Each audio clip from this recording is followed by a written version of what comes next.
देखिए, मैं अपने तीव्रता लोगों को, जिसने हमें बहुत भारी बहुमत से वोट किया है पूरे ईडीसी इलाका में, मैं उनके संग संपर्क करके उनको थोड़ा सा समझाना भी चाहता हूं कि हमारा ग्रेटर टी प्लान का मतलब क्या है। हम क्यों कॉम्प्रोमाइज़ नहीं करेंगे कोई भी नेशनल पार्टी के साथ, बीजेपी हो, कांग्रेस हो, सीपीएम ज़रूर हो, तृणमूल हो, हमारा एक अपना लाइन है और हम आने वाले दिन में क्या रास्ते में चलेंगे, क्योंकि एक ट्रेडिशनल सेटअप रहा है कि इलेक्शन के पहले कुछ और बात, इलेक्शन के बाद कुछ और बात।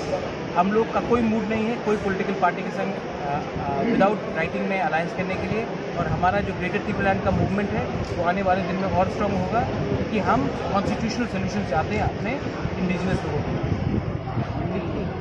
अभी तो आपका जो सरकार एडीसी में है, तो एडीसी के लिए कुछ क्या करेंगे? अभी तो बहुत प्रॉब्लम चल रहा है एडीसी में। क्या प्रॉब्लम चल रहा है? जैसे वाटर प्रॉब्लम। एडीसी, आप अपना सवाल, आप जर्नलिस्ट हैं, आपको मालूम होना चाहिए कि वाटर एडीसी के अंदर नहीं आता है, वाटर स्टेट गवर्नमेंट के अंदर आता है। तो आप सवाल वो पूछिए जो ईडीसी के अंदर आता है। ईडीसी के अंदर क्या आता है?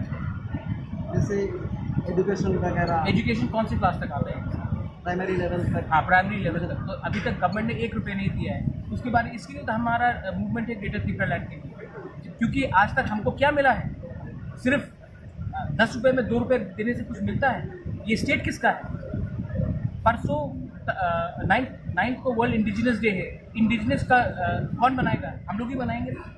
तो हमको मूंगफली में कुछ देने से कुछ चलेगा नहीं। इसी के लिए हमारा ग्रेटर टी प्लान का मूवमेंट है under article 3 of the Indian constitution. हम चाहते हैं कि हमारा संवैधानिक अधिकार जो 72 ईयर से लिया गया है वो एडीसी जीतने से काफ़ी नहीं होगा, पूरा स्टेट जीतना पड़ेगा हमको, और हमको गवर्नमेंट ऑफ इंडिया को सोल्यूशन देना पड़ेगा हमारा प्रॉब्लम को सोल्यूशन लाने के लिए। 2026 में फिर से डिलिमिटेशन होगा, उसके बाद ना रहेगा तिपरासा, ना रहेगा त्रिपुरी। इसके पहले हमको गवर्नमेंट ऑफ इंडिया से आश्वासन चाहिए कि वो हमारा सुरक्षा देगा।